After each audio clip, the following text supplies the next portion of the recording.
राष्ट्रवादी काँग्रेस शरदचंद्र पवार पक्षाची पुढची यादी तिसरी यादी आम्ही घोषित करतोय। आता ही घोषित करताना दिवसेंदिवस महाराष्ट्रातली परिस्थिती आणि महाराष्ट्रातल्या महिलांची असुरक्षितता ही किती चव्हाट्यावर आली आहे आणि आमच्या लाडक्या बहिणी सुरक्षित नाहीत महाराष्ट्रात, हे वारंवार सिद्ध झालं आहे।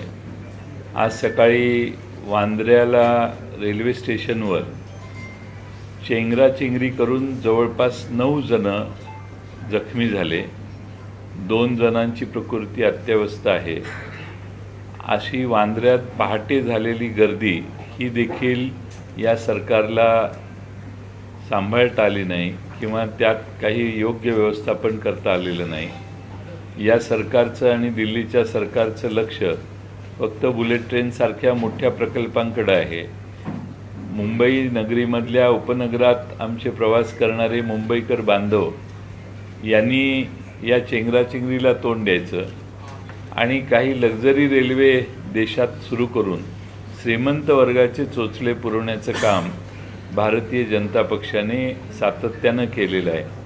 आज वांद्र्याला झालेली पहाटेची चेंगराचेंगरी ही मुंबईतल्या सामान्य नागरिकांच्याकडं हे सरकार किती दुर्लक्ष करतंय आणि अलीकडं रेल्वे प्रशासन आणि मुंबईचं प्रशासन, महाराष्ट्राचं प्रशासन हे अशा गोष्टींकडे दुर्लक्ष केल्यामुळं असे प्रकार वारंवार घडत आहेत।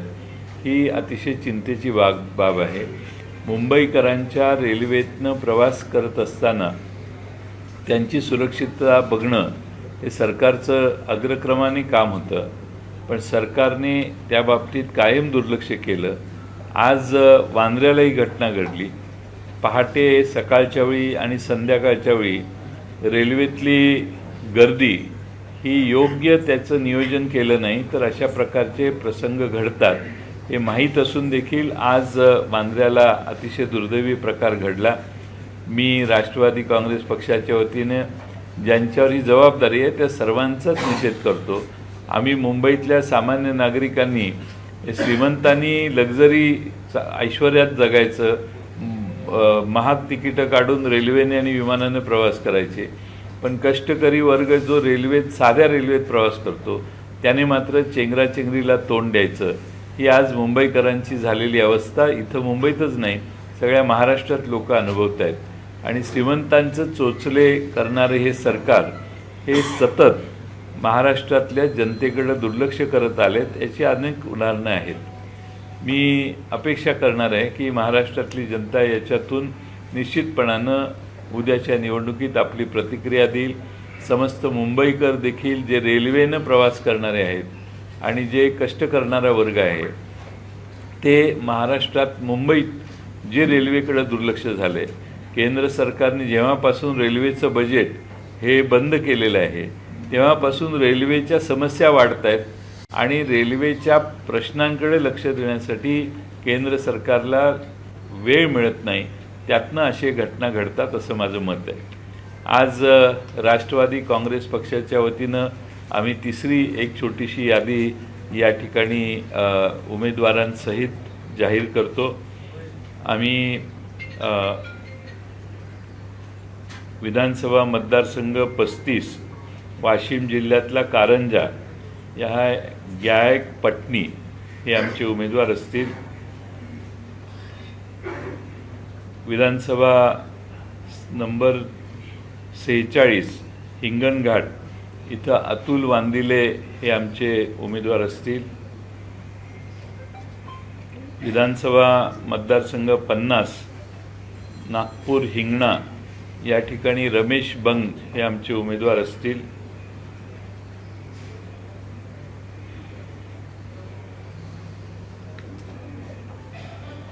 विधानसभा क्रमांक 172 अणुशक्ती नगर या ठिकाणी फहाद अहमद हे आमचे उमेदवार असतील। फाद अहमद 205 विधानसभा मतदारसंघ चिंचवड या ठिकाणी राहुल कलाटे आमचे उमेदवार असतील. 207 भोसरी या ठिकाणी अजित गव्हाणे आमचे उमेदवार असतील.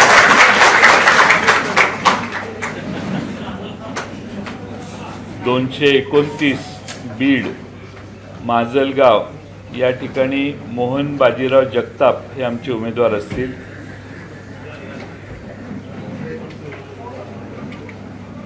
विधानसभा मतदारसंघ 233 परळी राजेसाहेब देशमुख हे आमचे उमेदवार असतील.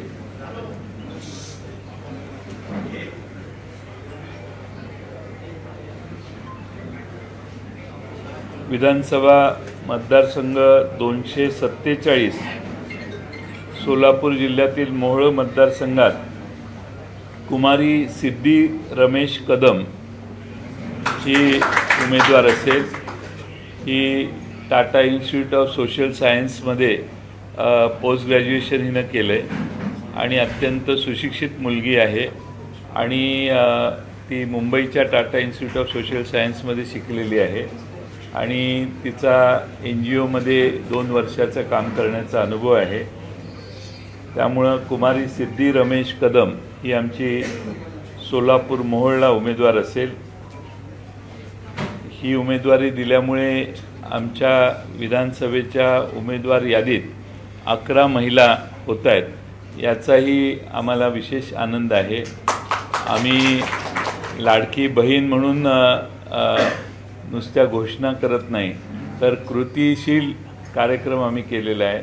आमच्या मतदारसंघात आम्हाला ज्या जागा उपलब्ध झाल्या राष्ट्रवादीत, त्यात 11 महिला आहेत आणि 11 महिलांमध्ये आदिवासी समाजातल्या आहेत, त्याचबरोबर आरक्षित कॅटेगरीमध्ये देखील आमच्या महिला आहेत आणि ओपन कॅटेगरीत देखील महिला आहेत आणि 11 महिला या आमच्या आत्तापर्यंत आमच्या विधानसभा मतदारसंघातल्या यादीत आहेत. त्याचबरोबर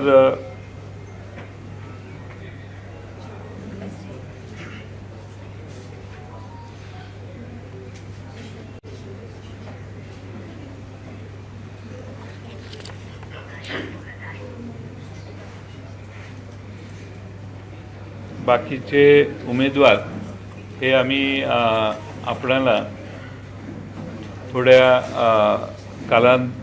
कालावधीनंतर संध्याकाळी किंवा उद्या आम्ही त्यांची घोषणा करू. आपण या ठिकाणी एकत्रित आलेला आहात, त्यात आधुनिक लहुजी सेना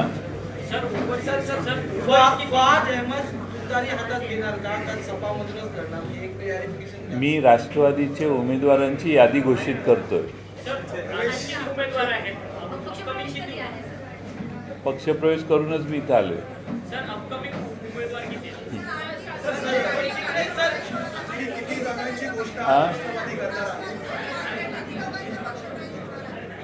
झाल्याशिवाय खरं नसतं, त्यामुळे झाल्यावर मी नक्की सांगेन. काँग्रेस आणि ठाकरेंच्या शिवसेनेत अद्यापही 11 जागांवर वाद आहे असं समोर येत आहे. अनेक जागांवर तिढाचा अद्याप सुटलेला नाही आणि मैत्री पूर्ण लढत होईल अशी चर्चा जी आता सुरू झाली आहे. दोन्ही पक्षांनी प्रत्येक उमेदवाराला एबी फॉर्म वाटलेले आहेत. दोन्ही पक्ष एबी फॉर्म देताना पाहायला मिळतात, त्याचा फटका महाविकास आघाडीला लागेल नाही बसणार. काही ठिकाणी अजून वेळ आहे. अर्ज मागे काढून घेण्याच्या 4 तारखेपर्यंत वेळ आहे. त्यामुळं आपण मला विश्वास आहे की सर्व समन्वय होऊन जाईल. आता सध्या टाईम लिमिट असल्यामुळं थोडासा 2-4 जागा इकडं तिकडं गोंधळ होण्याची शक्यता आहे, ते आम्ही दुरुस्त करू.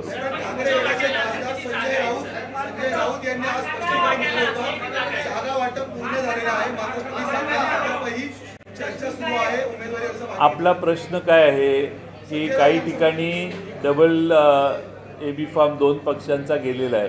त्याला माझं उत्तर आहे की आम्ही बसून हे प्रश्न सॉर्ट आउट करू.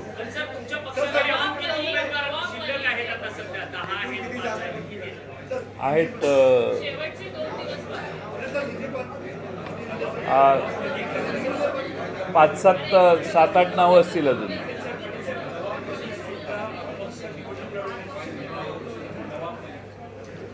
नवाब मलिक हे निवडणूक लढवण्यासाठी इच्छुक आहेत.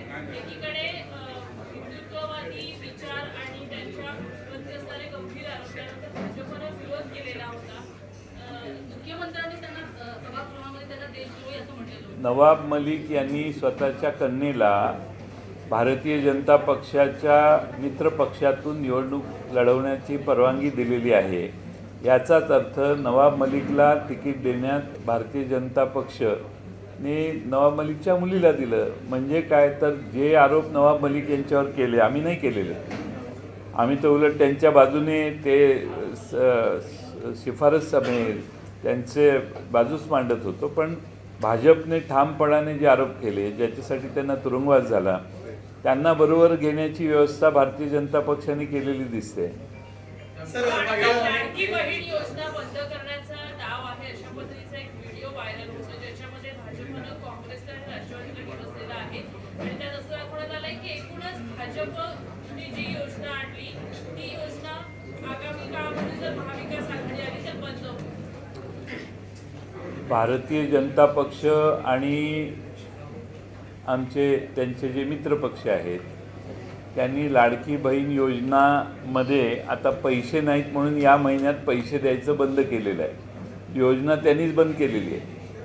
आमचं जाहीरनामा अजून प्रकाशित व्हायचा आहे.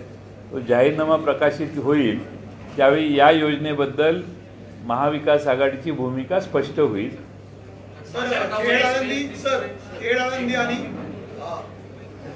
आणि वाई या 2 ठिकाणावर सरकार सिकेच पाहायला मिळते अशी चर्चा आहे. वाई राष्ट्रवादी या ठिकाणी लढणार आहे का ही जागा मित्र पक्षाला सोडली जाईल काही निर्णय झाला? खेड आळंदी ही शिवसेनेला जागा देण्यात आलेली आहे आणि शिवसेना त्यांचे उमेदवार त्या ठिकाणी घोषित करेल.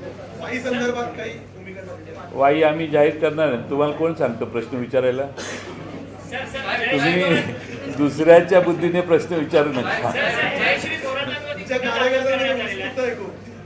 जयश्री थोरातांवरती गुन्हा दाखल करण्यात आलेला आहे. खरं तर जयश्री थोरात यांच्या विरोधातली आक्षेपार्ह वक्तव्य विखेच्या गटातल्या कार्यकर्त्यांनी त्यांना करण्यात आली आणि त्यानंतर आक्रमक स्वरूपाचं त्यांना विरोध झाला आणि त्यानंतर आता ते जयश्री थोरातांवर गुन्हा दाखल होतो. असं आहे की जयश्री थोरातांच्याबद्दल अनुद्गार काढण्यात आले संगमनेरच्या एका सभेत भारतीय जनता पक्षाच्या नेत्यांच्याकडून.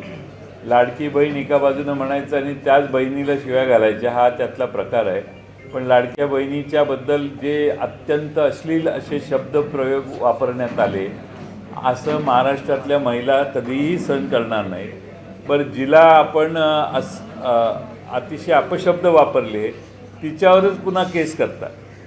म्हणजे काय तर तुम्ही लाडक्या बहिणीला पूर्णपणाने नेस्तनाबूत करण्याचं ठरवलेलं आहे आणि त्यामुळं महाराष्ट्रातल्या महिलांच्यावर महिला जर दबत नसतील महिला जर यांच्या सुरात सूर घालत नसतील तर त्या महिलांना येणं केनं प्रकारे अडचणीत आणण्याचा प्रकार त्यांच्यावर केसेस करण्याचा प्रकार हा होतो हे तर सगळ्यांना माहिती आहे. आता स्वतः काँग्रेसचे नेते बाळासाहेब थोरात यांच्या कन्येच्या बाबतीत पण अशी पद्धत जर तुम्ही अवलंबली तर मग महाराष्ट्रामध्ये तुम्ही महिलांच्याबद्दल काय वागताय? कसे तुमच्या महिलांनी महाराष्ट्रातल्या तुम्हाला मतं का द्यावीत हाच प्रश्न आहे. तुम्ही 1500 रुपये दिल्यावर महिलांच्याबद्दल काही विधानं करू शकता. हे काय लायसन्स काढले का काय 1500 रुपये? सर तुम्ही चेंगराचेंगरीचा उल्लेख केला. गेल्या 10 दिवसांमध्ये 4 प्रवाशांचा रेल्वेमधून पडून मृत्यू झालेला आहे मुंबईमध्ये. काही 8 दिवसांपूर्वीच डबा घसरण्याची घटना घडली होती. रेल्वे मंत्र्यांनी अद्याप मुंबईतील रेल्वे हेडक्वार्टर असेल किंवा जे प्रमुख स्थानक आहेत ते कुठेही भेट दिलेली नाहीये. कुठली रिॲक्शनही केलेली नाहीये. काय वाटतं भाजपचे प्रभारी म्हणून सहप्रभारी म्हणून सुद्धा ते महाराष्ट्रात काम करायला मिळतात प्रदेश कार्यालय देतात मात्र तिकडे जात नाही. अश्विनी वैष्णव रेल्वे मंत्री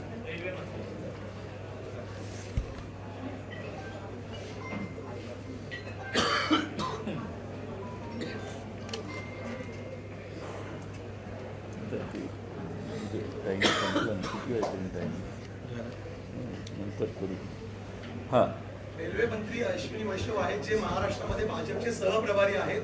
मात्र गेल्या 8 दिवसामध्ये डबा घसरण्याची घटना घडलेली होती महाराष्ट्रामध्ये. आज चिंताचिखलीसारखी घटना घडलेली आहे. 4 जणांचा रेल्वेकडून मृत्यू झालेला आहे. मात्र अद्याप रेल्वे मंत्र्यांनी मध्य रेल्वेचे हेडक्वार्टर असेल, दक्षिण रेल्वेचे हेडक्वार्टर असेल, भेट दिलेली आहे किंवा दुर्घटना स्थळाला भेट दिली आहे. कुठली reaction आहे दिली? कारण भारतीय जनता पक्ष हे निवडणूक लढवण्याचं यंत्र आहे. त्यांना संवेदनशीलता नसणारा पक्ष आहे. आता या घटना दुर्दैवी घडल्यावर रेल्वे मंत्री मुंबईत आल्यावर त्यांनी मुंबईच्या रेल्वेच्या कार्यालयात जाऊन ह्या सगळ्या गोष्टीची चौकशी करून अशा गोष्टी होणार नाहीत यासाठी काळजी घेण्याचे आदेश देणं आवश्यक होतं. पण दुर्दैवाने ते न करता महाराष्ट्रामध्ये आणि मुंबईमध्ये राजकारण करण्यासाठी रेल्वे मंत्री येतात, भाषणं ठोकायला आणि पक्षाचा प्रचार करायला येतात, पण मुंबईतल्या नागरिकांच्या प्रवासाच्या समस्या सोडवण्यासाठी त्याच खात्याच्या मंत्र्यांना वेळ मिळत नाही. याच्यासारखी दुर्दैवी अवस्था कुठलीही नाही. सर, एक प्रश्न असा आहे की जेव्हा पक्ष फुटला होता त्याच्यानंतर एक जे परिस्थिती आपण पक्षाची होती ती सातत्याने पक्षाकडून असं सांगण्यात आलं होतं की संधी त्यांना मिळेल जे निष्ठावंत आहेत. आजच्या या यादीमध्ये पटनी असेल किंवा अहमद असतील ही बाहेरची मंडळी आहे ज्यांना पक्षप्रवेश झाल्यानंतर तुम्ही त्यांना संधी त्यांचं नाव घोषित केलेलं आहे. याच्यामुळे पक्षातले जे निष्ठावंत आहेत ज्यांनी पक्ष फुटल्यापासून ज्यांनी काम केलेलं आहे त्यांच्यावरती अन्याय झालं किंवा ते कार्यकर्ते नाराज होतील असं वाटतं. त्यापैकी निलेश भोसले हे सुद्धा अणुशक्तीनगरमधील इच्छुक आहेत.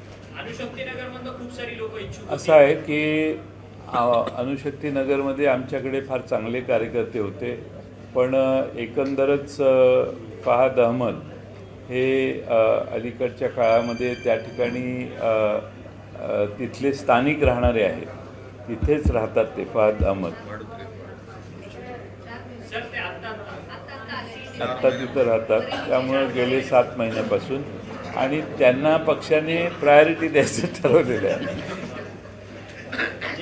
पहिलं जर तुम्ही नाव घेतलं पटली त्याच्या बाबतीत पण होतं. पटणी हे आहेत ते भाजपचे माजी आमदार पटणी साहेबांची चिरंजीव आहेत आणि त्या ठिकाणी त्यांचा पक्षप्रवेश केला आणि त्यांची आता उमेदवारी घोषित केली.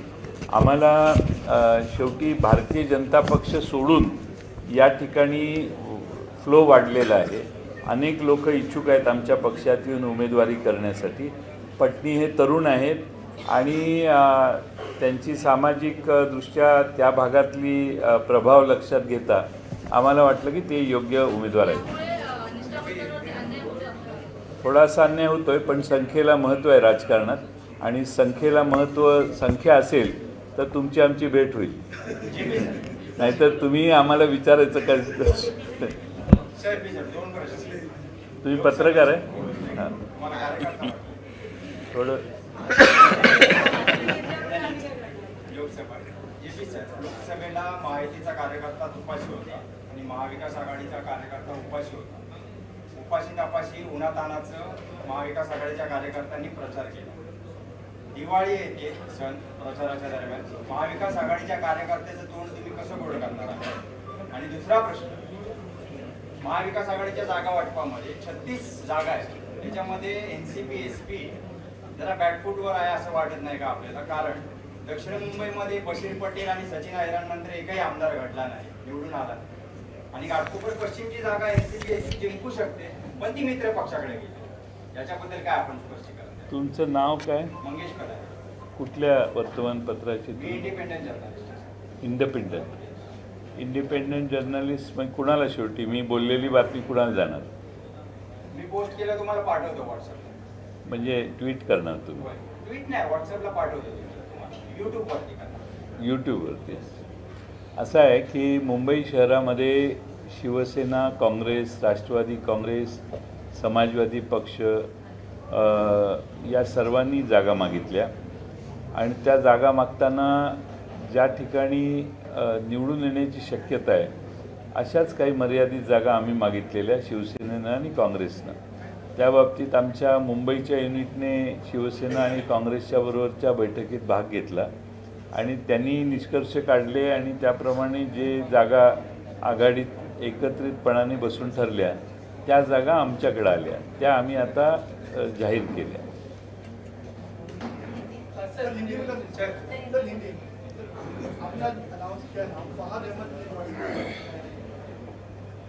फहाद अहमद हे well educated young Muslim youth जिन्होंने बहुत अच्छी तरह से Tata institute of social science में पढ़ाई की है और वो एक्टिविस्ट है। पूरे देश में एक्टिविस्ट के नाते उनका नाम बहुत आगे आया है और लोग चाहते हैं कि ऐसे नौजवान और युवा नेताओं को हम अपॉर्चुनिटी दें। वो हमारे पार्टी में पहले नहीं थे, वो समाजवादी पार्टी में थे, लेकिन समाजवादी पार्टी और हमने बातचीत करके उनको हमारे पार्टी में प्रवेश करके हमने उनको वहाँ पे अणुशक्ति नगर में चुनाव लड़ने के लिए उम्मीदवार किया। नाराजगी व्यक्त करना है या बातचीत नहीं कर रहे हैं उनसे, सीट कब डिक्लेयर करेंगे इसमें भी नहीं कर रहे हैं। और वो आसिफ आजमी एक और नाराज है, अखिलेश यादव वहाँ से बयान देते हैं। क्या वो वजह है कि आप नतीजे का अब तक नहीं पहुँच पा रहे? ऐसा है कि मैंने कल ही कहा था कि हमारे जो मित्र पक्ष है उनसे बातचीत चालू है और जहाँ पे कांग्रेस शिवसेना के ओवरलैपिंग है या राष्ट्रवादी से ओवरलैपिंग है, हमने बातचीत करके हमारे निर्णय कर दिए हैं। जैसे कि शिवसेना और उनमें भी बातचीत चालू होगी, कांग्रेस की भी बातचीत इन सारे हमारे मित्र पार्टियों के साथ चालू होगी। सर वही अब्बास भी कह रहे हैं कि सेकुलर वोट डिवाइड होना नहीं चाहिए, इसके लिए मैं इंतजार कर रहा हूँ, लेकिन अभी तक है कि मुझे कोई अप्रोच नहीं कर रहा है और वही टाइम जा रहा है सर। नहीं, मेरे ख्याल से कुछ हल निकलेगा, ऐसी उम्मीद है। आने वाले 1-2 दिन में निर्णय हो जाएंगे।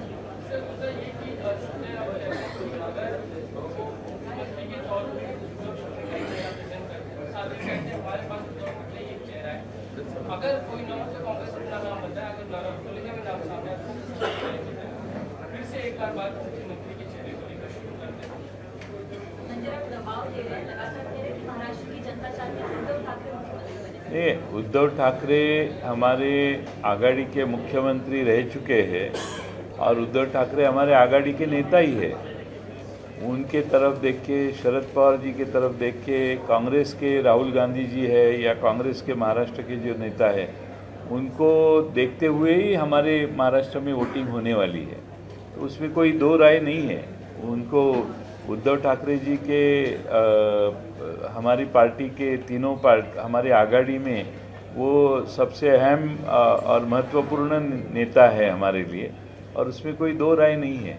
आप बार बार ये सवाल करके जो चिंता व्यक्त करते हैं, मेरी आपसे विनती है, यही सवाल आप सामने वो संजय राउत ये सवाल क्यों खड़ा करते हैं, वो हिंट कर रहे हैं आपको कि उस तरफ आप ये सवाल पूछिए।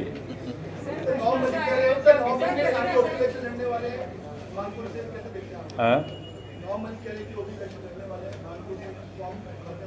नवाब मलिक जी के उनके ऊपर बहुत आरोप भाजपा ने किए थे और वहाँ पे उनकी लड़की जो है वो अणुशक्ति नगर से इलेक्शन लड़ने वाली है। वो अणुशक्ति नगर में इलेक्शन लड़ने वाली है, लेकिन उसको सपोर्ट बीजेपी का ही है। तो दोनों एक ही है। और जो जिस भाजपा ने नवाब मलिक को अरेस्ट किया था, बहुत साल से ज़्यादा उनको अरेस्ट करके अंदर रखा था, उनको अब भाजपा उनकी लड़की को टिकट दे रही है और उनको भी टिकट देने जैसा ही है, ऐसा मुझे लगता है। लेकिन जिस तरीके से लगातार बीजेपी कह रही है प्रचार के क्षेत्र में नवाब मलिक की शामिल नहीं होगी, उनकी उम्मीदवारी को लेकर विरोध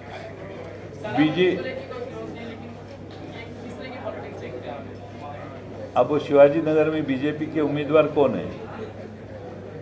कोई बीजेपी उम्मीदवार खड़ी नहीं करने वाली। इसका मतलब नवाब भाई को सपोर्ट ही है बीजेपी का।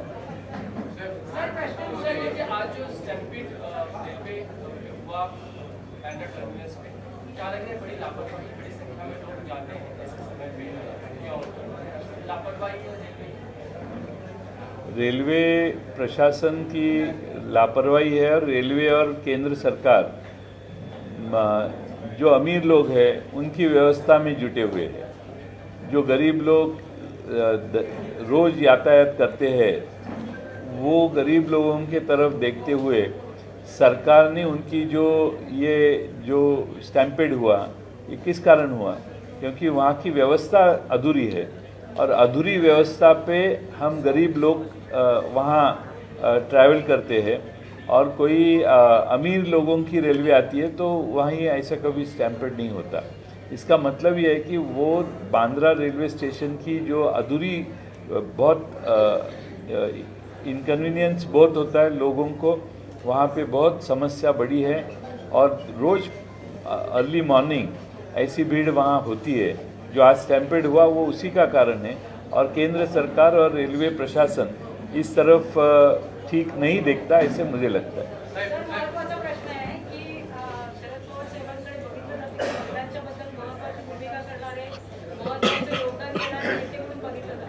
आता महिला आरक्षण 33% असतात. आपल्या पक्षामध्ये आपण एका प्रदेशाध्यक्ष आहात तर महिलांची संख्या तेवढ्या प्रमाणात जास्त दिसत नाही. याबद्दल आपण काय सांगता?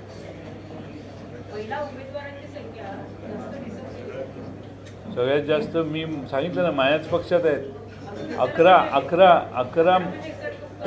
तुम्ही 11 आहे ना, तर दुसऱ्या पक्षाची तुलना केल्यावर तुम्ही येऊन माझा सत्कार कराल. जास्तीत जास्त महिलांना संधी दिली म्हणून बघा तुम्ही 11 महिला कुठल्या पक्षात होत आहेत?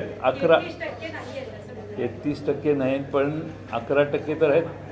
पण 11% दुसरा पक्ष, ताई दुसरा पक्ष हा किती संख्या महिलांना देतो हे बघा आणि तुम्ही मला भेटा. लोकसभा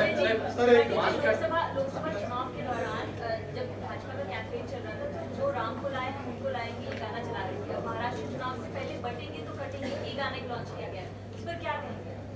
क्योंकि भाजपा की बस सबसे बड़ी समस्या है कि हिंदू लोग अब भाजपा की ये सब गाना सुनने के लिए वक्त ज़ाया नहीं करते, क्योंकि लोगों को मालूम है ये इलेक्शन चुनाव जब नज़दीक आता है तो इनको हिंदुत्व की याद आती है. लेकिन लोग समझ गए हैं कि आरक्षण में क्या नीति भाजपा की है. देश में जो अलग अलग समाज है हिंदू में ही है, उनके आरक्षणों की चीज़ों पे भारतीय जनता पक्ष कुछ नहीं बोलती, कुछ कर नहीं पाती और इसीलिए लोगों का ये यकीन हो गया है कि भाजपा हिंदुत्व का इस्तेमाल सिर्फ चुनाव के लिए करते हैं, बाद में सब भूल जाते हैं.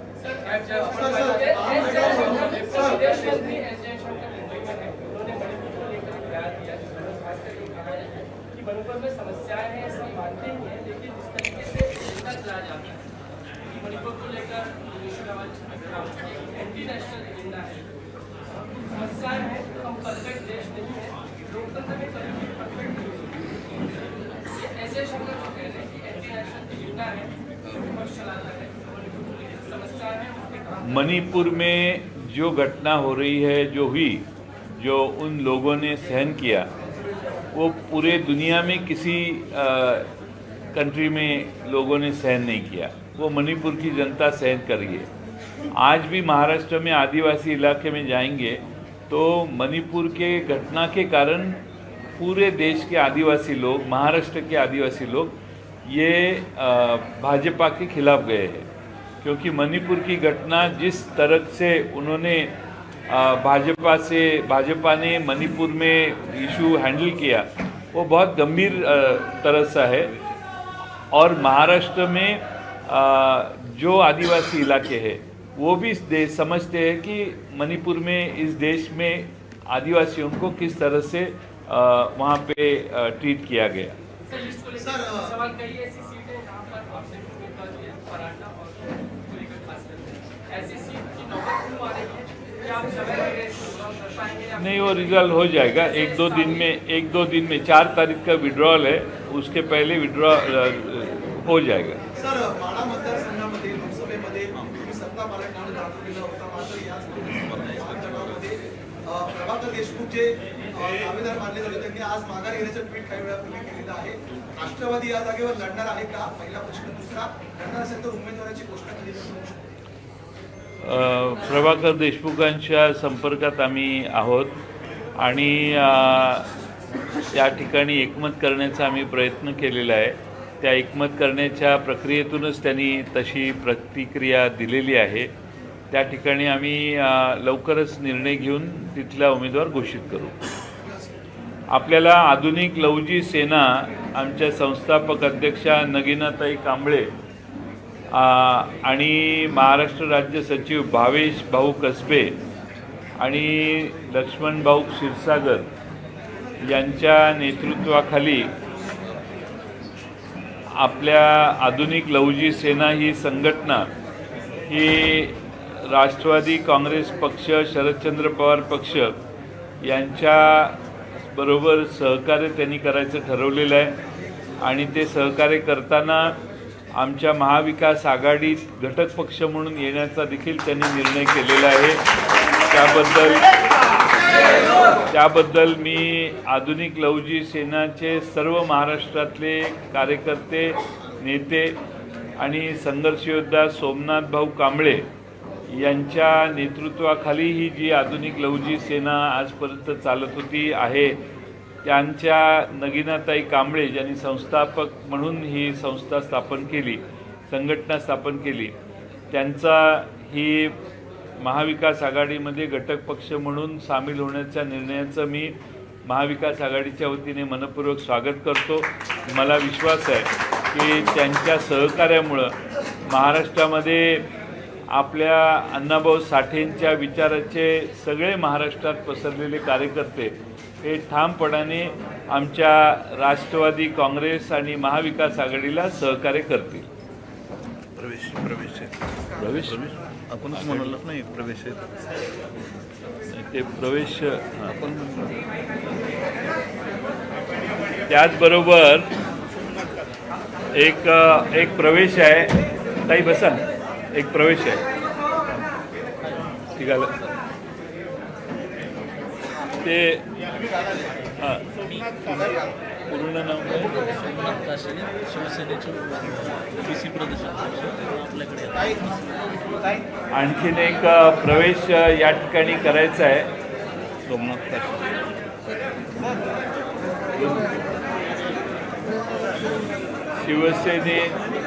शिवसेना एकनाथ शिंदे या पक्षातील OBC संघटनेचे महाराष्ट्र प्रदेशचे अध्यक्ष सोमनाथ काशीद यांनी एकनाथ शिंदे यांच्या शिवसेनेचा त्याग करून राष्ट्रवादी काँग्रेसमध्ये आमच्या यायचा निर्णय केलेला आहे.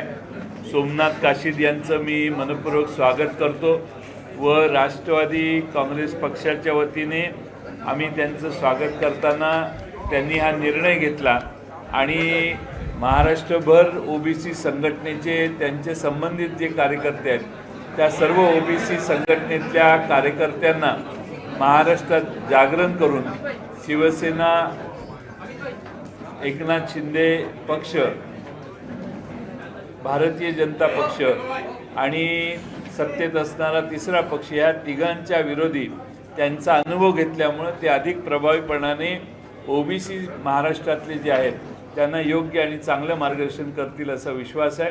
मी त्यांचं स्वागत करतो आणि त्यांना महाराष्ट्राच्या आमच्या संघटनेमध्ये प्रवक्ते म्हणून नेमण्याचं काम देखील आम्ही आज करतोय.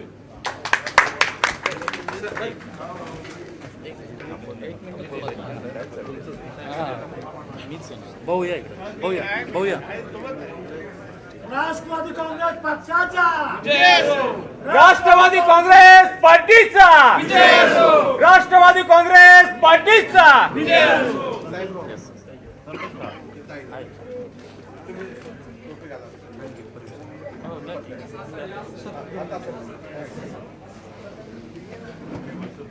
थोडीशी ठेवा सर, फक्त लवजी जय लवजी नाव असलं पाहिजे. Please sir.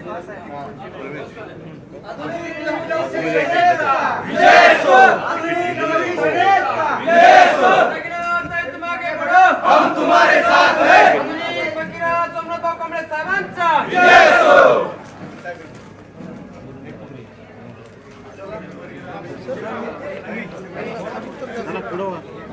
काय